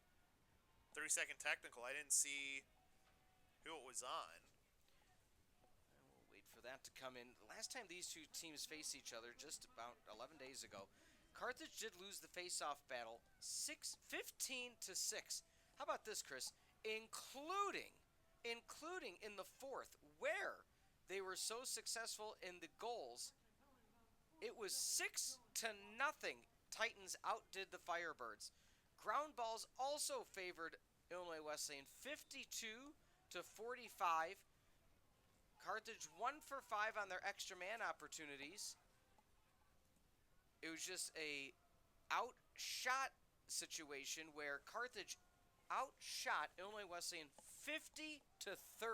So anytime they had their possession, multiple shots, multiple second chance points, you were there. They just peppered the goalkeeping of Zachary more than he can withhold. Well, I know that it shows that they lost a lot of the face-offs, but I think that was just initially on the clamp. I think they were going off of, because what the Firebirds did effectively in that game was you have to find other ways to win. If you're not winning the clamp, you got to win on the wings. You've got to stop the pushing it in front of them and going for the quick, fast break. And that was something they did in that game. And, you didn't really see that as much. You didn't see the wings come into play as much this game. Explain that to the fans at home that are kind of learning this game from an earlier standpoint. So face-off, of course, I just make that sound effect because they have rarely gone more than 10 to 15 seconds into the shot clock, and my goodness, is this a sight to behold. If you're an Illinois Wesleyan fan, Billy McHugh, right now, Chris, the Titans making it look easy, up 17-5. So that's both of the McHugh brothers scoring in this game as well. I mean, they are some of the leaders on this team too. One on the offensive side, one on the defensive side. Both great players for this Titans team. So great effort there to get a goal by Billy McHugh, just being that guy once they get the ball on the fast break. And it's so hard to read where the shot is coming from on a long stick. It just is. Williamson coming with a save. That deflects off to the right side. Possession going with the Firebirds. Yeah, it was a push from behind. Easy call for the official there. Good job of positioning himself in a place where that was the only thing that could happen by Ben Thomas. I think he is, he has made some pretty good plays at a couple of times in this game. Unfortunately, just not enough to make a difference on the scoreboard. And missing passes like that, you're not going to get yourself back into the game. Illinois Wesleyan takes over possession. I had a comment, but I'll wait, and it's a good thing I did. Another goal. Why not? Vander Koy says, feed me more. The route is on. Vander Koy, goal number 6. And he's on a tear today. He is on an absolute tear. This is the first that I've seen from him. I know he didn't play in a lot of games this year. So it's just crazy to see how much he's been scoring. He's basically been scoring at will right now. Let me ask this question. You're Carthage, for all intents and purposes, result isn't going to be where you want. Do you just play seniors the rest of the way? Give them, their little swan song. At least if the result may not be what you want, but at least give them some final reps regardless. I think so. Do you throw in the underclassmen? I think you give your seniors who got you to this point. I think you let them ride it out. Especially with the game being so out of hand here, you've got a couple of ways you can go about this. Or if you really believe that your team can come back, if you really want to try and come back, start 10-man. You've got to start double teaming the ball, 10-man riding. Now, speaking of 10-man ride, it almost led to a goal for the Firebirds. They at least get the possession here. So now they get it on the offensive end. If you're going to get that 10-man ride, not a bad thing to take a shot. They scored a couple of them last time when the 10-man ride was happening. So Vander Koy, the sophomore, I just want to throw out some information. Last year, in 2025, 4 total games played, okay? I was looking that up too. Yep, 4 total games played. Season high, 1 goal. This year, and Carthage gets a goal, Chris. Alex Bailey again. Alex Bailey just showing up here at the end. So you give him credit for that. He's not quitting. Young guy on this team, a freshman. And they're going to be relying on him for the next 3 years after this year. So he is going to be a player who really needs to step up, not just as a goal scorer, but as a leader, even though he's only a freshman. Look at his season so far. He's not the leading scorer on this team or anything like that, but he's still near the top. 25 points on the season coming into today. That's good for 4th. As a freshman, he was 4th. But Vander Koy, just to finish that sentiment, as Thomas comes away with the face-off. They're going to wave that off. Are they calling a timeout? And indeed they are.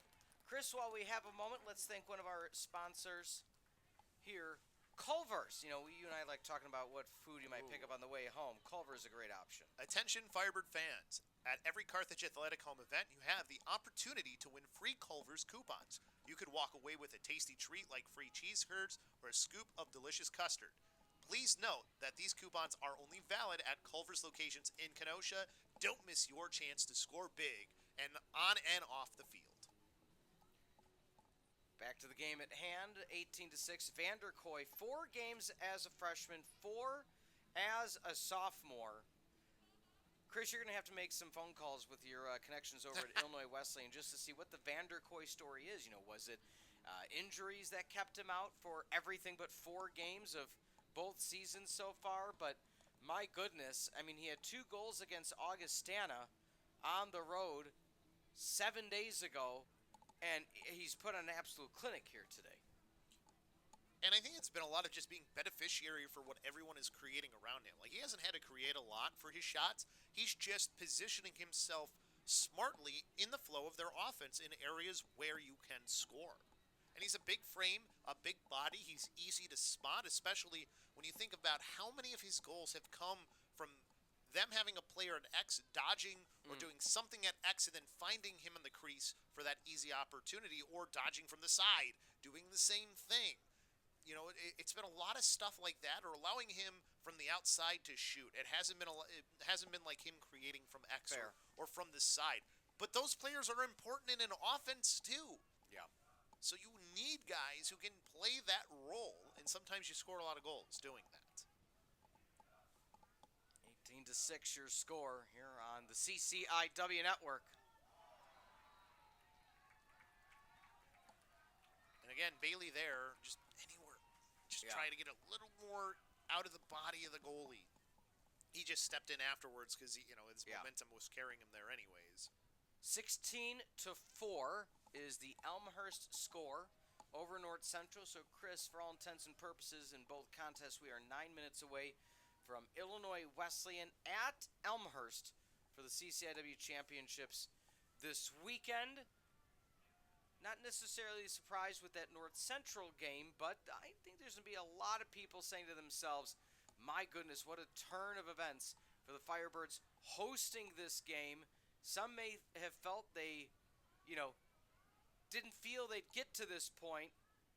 Carthage, the number 2 seed, also had a chance at the 1 seed and just did not have the game they were looking for. On the women's side, it has gone final. The Pioneers of Carroll defeated Illinois Wesleyan 22-2. Jeez. And so it is now going to be a rematch of this past Saturday. This time Carroll gets to host. It'll be Carthage on the road taking on the Pioneers for the women's championship for the CCIW. And that's going to be, both of those games for the championship rounds are going to be absolute great contests. I think so too. Trying to flick high. I think he had a little. I'm surprised they didn't call push with possession there because I thought he got hit from behind. Yeah, hard to That's why tell he from went our forward. angle. Nonetheless, we digress. 8.5 to go in the contest. This could be a bell-to-bell victory for the Titans.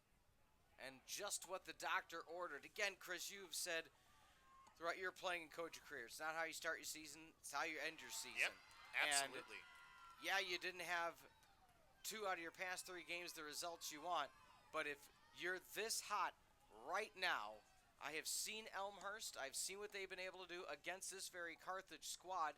Might as well have the conversation now. What do you feel could transpire in that championship game? I mean, I think it could be a close game again. I think this is, this is the year where Elmhurst sort of breaks this streak that Illinois Wesleyan has had on the men's side. That's what they're looking to do. You still have to slay the giant here in the postseason. Yeah. So until that happens, you have to look pretty favorably at Illinois Wesleyan. They're a well-coached team. They play their style, and they don't quit on it at all.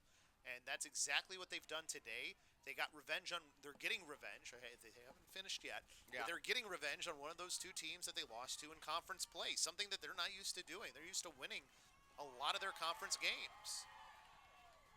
2018 through last season, Illinois Wesleyan has been the CCIW champions. Before that, Carthage won in 2015, tied with Illinois Wesleyan in 2016, and Augustana in the regular season, and then Carthage won it in 2017.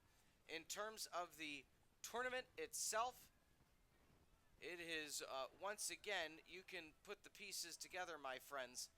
Wesleyan over Elmhurst last year, 16-13 in favoring Illinois Wesleyan. The year before, Illinois Wesleyan 12 to Elmhurst's 11 in overtime. As we keep going back, and then 2023 Transylvania was still in the CCIW, and that was matchup in 2023, 2022, 2021, Illinois Wesleyan over North Central in overtime, canceled in 2020, and then going back all the way to 2019, Illinois Wesleyan 25, Elmhurst 18 in the championship. So 3 of the past few conference championships in the tournament has been Illinois Wesleyan winning at the end over Elmhurst. Yeah. And like I said, basically almost every single one, Illinois Wesleyan has won, too. So they have been the dominant team in the CCIW for the men's lacrosse side. So they are always in it, around it, something. And that's what they are going to be again here today. Yeah. And like I said, they want to get some revenge for their regular season loss to Elmhurst, too. Like, it's not the only CCIW team that they need to get their get back on. Well, have an update, too, Chris, from friend Matt Sossler. Don't know if you've ever worked with Matt before. He is a SID and broadcast operations director at Illinois Wesleyan. Oh, okay. Does their women's basketball, amongst many other sports, and soccer and volleyball.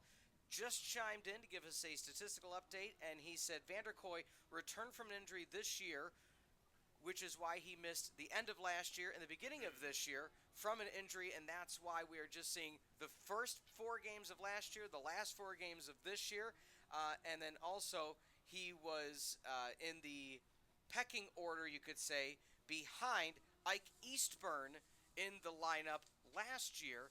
And so And Eastburn graduated, right? correct. And so that is why we have seen Vanderkoy's emergence in these last few games. And Chris, you kind of mentioned it. You had a lot of senior leadership lead the Titans last year, Yeah. including the likes of Eastburn. They are retooled in short order, and getting a player like Vanderkoy back, you see on paper what he did at his high school and his club career, Right. but my goodness, seeing it on full display here, the height doesn't hurt, No. but my goodness, it's hard to defend when you have the stick able to go 7 foot plus at the extension and that high to low shot, which you like. The future's bright for Vanderkoy and the Titans. And still bright for the Titans as far as their roster as a whole. I mean, Yeah. they're going to be losing some key seniors this year as well, but they're still going to have a lot of guys. Like a guy like Jake Cahoon is still only a junior. Yeah. For how important he's been for this team this year and also last year. You will lose Billy McHugh, who I think is one of your defensive leaders. That'll be a tough one to replace, but they have a lot of talented defensive players on this roster as well who have gotten bit parts as well. So I think that the good programs like Illinois Wesleyan, even if they graduate a senior-heavy class like they did last year, it's the ability to grow throughout the season with some of those younger guys who now grow into their bigger roles.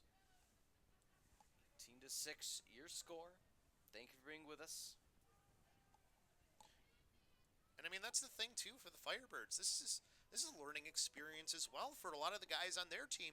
They're another team, not a lot of seniors in important areas. Some of them are. Like we already talked about Jake Westland as one of those. Yeah. Josh Flores, another offensive and defensive leaders for this team. So you're going to lose guys like that, but you've got a lot of guys as well. As they do try, I think they were trying again for that shot on the 10-man ride. They're much more prepared for it this time, is Wesleyan, compared to the last time these two teams played. Yeah. So you've got to be more cognizant of that, and you've really got to look for those stretch passes at times as well to really try and break that 10-man ride. Yeah. And Chris, I think it bears mentioning, I don't think it's as impactful here in men's lacrosse. Transfer portal, not really a Right. situation coming into play. The only reason I think that bears mentioning is Noah Cleveland, one of the best players at the division. We have a flag coming out on the field, so we'll hear from that momentarily, Chris, where that's going to be from. As Coach I think is it on the Titans? It might be on the Titans bench. I think I just saw a legal procedure. Is that what it's getting called here? 30-second technical. I'm not sure what it is. I don't know what Coach Iannucci... You guys are up 18-6 right now. I'm a little surprised by what's happening here. Like, we got 4 minutes and 28 seconds left in this game. What are we doing? I don't know, and Coach is sitting on the ground right now. I'm not sure if he got knocked down, if he fell. I was going to say, I think he got knocked down by one of his players because they were all jumping, and I think one of them just happened to, bump into him. Yeah, he is gingerly walking on the sideline. That was one of the most unique situations.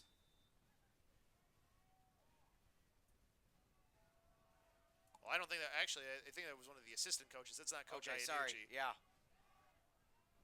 I was say Coach Iannucci was arguing with the refs about whatever was being called, but I believe it was a legal procedure is what they ended up calling. But the reason I mentioned the portal is Illinois Wesleyan, of course, Noah Cleveland, one of the best players at Division III level, moving literally across town. Another goal. Why not is the answer. 4:10 to go, 19-6. If you can score them, score them. Score a man down as well. Scoring a man down is the other thing they end up doing here too.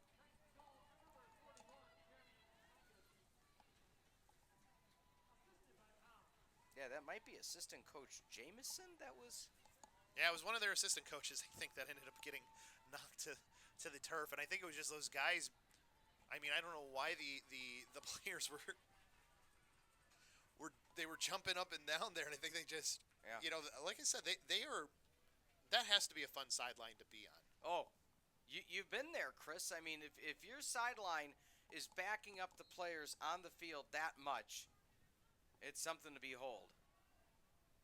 I mean, and they're into the game. Yeah. Like, they are absolutely into it. Was an illegal procedure was the call.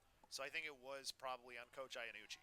But, again, just talking about the team here in Illinois Wesleyan, like, they are in pregame. You will hear them. They are excited. They have a personality. They are a team that is going to go wild. They are going to be excited. They are going to be into what's happening on the turf. They care about this team.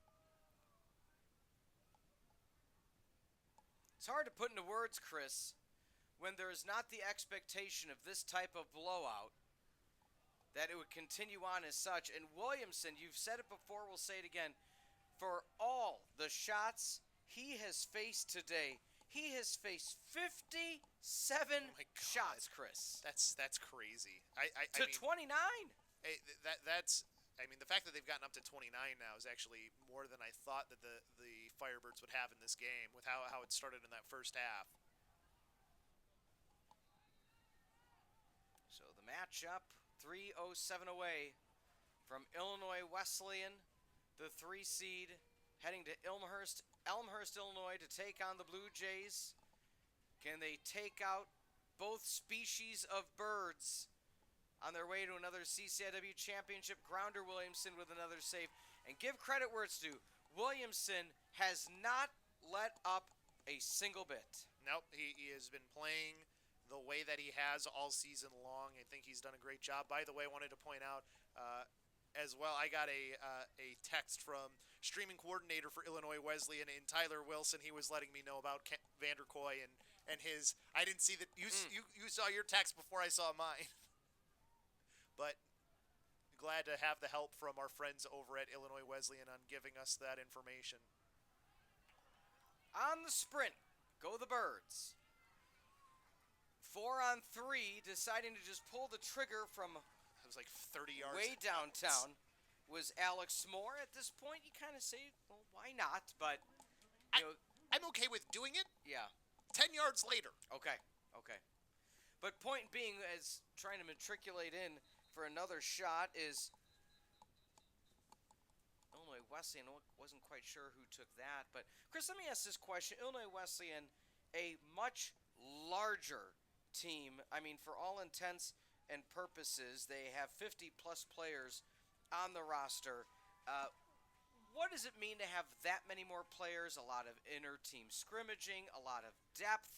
It's a destination school in the Midwest for men's lacrosse, as it is for a plethora of programs. Talk me through that. I was wondering where the call. Sorry, I just saw Yeah. what was being called. It was a player. I think he was playing without a stick or something. Because now they just toss the broken stick off on the side. If you make contact with somebody or get in the way, or try to play without the stick, you'll get called for something like that. So what are you supposed to do? Just like drop down, drop take a knee? drop the stick and get Yeah. off the field. That's what Okay. you're supposed to do. But if you interfere in any way, they'll blow the whistle. Got it. Give change of possession to the other team if you have possession. So I think that's what the call was.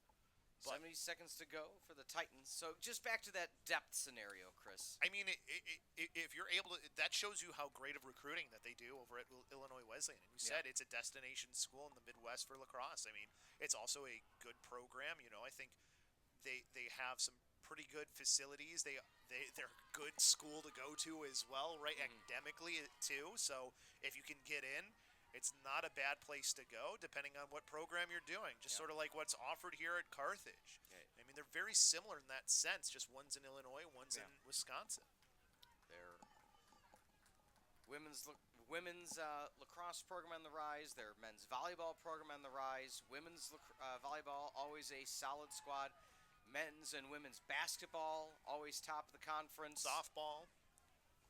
So I think they're hosting softball, so I'm actually going out there next week for that. So, with all that being said, it'll be another year before the Firebirds can find their way back into postseason contention. But of course, you always like to say the future's bright. Carthage, a retooling year in a sense as well. Yeah, they had a lot of big seniors that they Yeah. lost last year, for sure. So if you still have Coach Neff at the helm and Coach Iannucci, you know these two teams are perennially going to be two of the top teams in the conference. As mentioned, the women's team for Carthage heading to the championship versus the Pioneers. So you tip your hat to the Carthage College Firebirds, what they were able to do this season, deflected away. But the early onslaught by the Titans is just something. 8-0, Chris. It was just too high of a hill for the Birds to climb. Yeah, I mean, this has been all Illinois Wesleyan pretty much the entire game. I think they've played an excellent one. And if they play like this, I think they're going to give a real run for their money for the side of Elmhurst. Yep. With 3, with 2, the final shot of the season. That's going to be 4/10 left. And that's going to be it. That's going to be all she wrote. The Titans of Illinois Wesleyan defeat the number 2 ranked Carthage College Firebirds in as a convincing fashion as you could have dreamt. 19-6. Chris, they started out hot. They didn't let their foot off the gas pedal. Carthage just couldn't find their footing. Let it be offensively or defensively, in the turnover battle, in the ground balls. And the biggest thing I believe you said is the Titans just broke the spirit of Carthage early enough. Yeah. They didn't have enough left to try for a comeback effort. I mean, they got some goals, but it was just too little, and it was way too late as well. So you give a lot of credit over to the Titans for their ability to do that. They got their get back on one of the 2 teams in the CCIW that they lost to in conference play. Now they got to go and get their get back on the other one, because I think that score might have gone final 2 for the side of Elmhurst. So they get to play Elmhurst in that championship game, and I think it's going to be a great matchup. There's nothing like a team that wants some revenge. So you got revenge once. Can you do it twice in a row now is the question for the Titans. And I think they can. I think they have the ability to get back to an NCAA tournament. It's going to be a tall ask for them. As far as the stats are concerned here, presented by Pullman Auto Stores, I mean, 19 goals, 13 of them get assists as well. That, I think, is one of the impressive things that I always like to see. If you get a lot of assists on your goals, 61, I can't believe it, 61 shots total, 38 of them on goal is crazy. They dominated in the face-off dot as well. I think, most of that was Rocco was the main guy there. He really made adjustments for, even though they were losing on the wings last time. So you give credit to his players on the wing, Rocco, too. 12 out of 13. Arnold, 11 out of 13. He won the clamps a lot last time they played, but it was the wing play where they were losing out on things and losing ground balls and stuff like that. Not the case today. I mean, the caused turnovers, not too bad. I mean, 23 turnovers is pretty rough for the Firebirds. I think they missed a lot of passes. But this is a learning experience for the side of the Firebirds, This is a young team. We talked about how many seniors that they have, only about 5 that are really of anybody of significance or importance. So you're not losing a lot of players. This is a loss that you have to, it's a long time before next season. Yeah. But this is a loss you can't forget. You don't want to forget what this loss felt like, what it was like to play against a team who gave the effort that a team like Wesleyan did, because that is how you want to see yourself grow as a team, where you are never quitting, you are never letting up and being unrelenting the way they were. Illinois Wesleyan fighting, clawing, scoring, 54-16 ground balls the differential, making their way to the championship game against Elmhurst. They've done each and everything they needed to weather the storm late in the season and come away with victory. Let's look at the final bracket. Setting up Saturday, May 2nd, time TBD, Titans at Elmhurst. Oh, Chris, that's going to be must watch. Yeah, that one will be a fun one to watch for sure. Looks like that one's on Saturday. That'll be a fun one to see how it will turn out. I think it's going to be a great game. Their last matchup was a great one too. And Elmhurst, is this the year where they can finally kind of break this streak that Illinois Wesleyan's been on as far as being the dominant team in the CCIW? So if there's a year for them to do it, this is the year. This is the year, and again, as mentioned, it's gone final on the women's side. The Carthage College Firebirds will head too far to take on the Pioneers of Carroll for the CCIW Women's Championship. That will also be Saturday. Let's take a look at that upcoming CCIW schedule one more time just to preview what will be at hand. We appreciate you being with us and seniors being honored having one more walkthrough here at Art Keller Field. Chris, it's an emotional time. You've been there, and player and coaching, and a kind gesture for the Birds. I'm just getting emotional seeing it. It's always tough, as a coach to, you love to see your players graduate, but it's also tough when your season ends maybe in the way you didn't expect it to. And unfortunately, the Midwest, NPI-wise and everything else, it's one of those things where you're not going to – you don't have a chance of making it as an at-large bid or anything like that in the Midwest, really, unless you are going out east and playing the East Coast teams. So the Titans, you spoke about how they are loud and proud, walking their way off the field in victory, 19-6.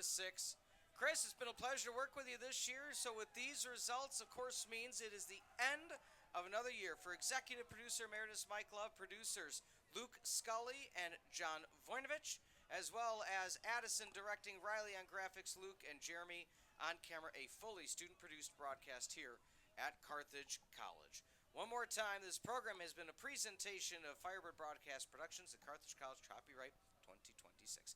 Once again, for Chris LoBosco, I'm Peter Ferreri. A fun season here on the CCIW Network, first season in existence, and it's going to be a fun summer to prep for another 2026-2027 of Carthage College Athletics here on the CCIW Network.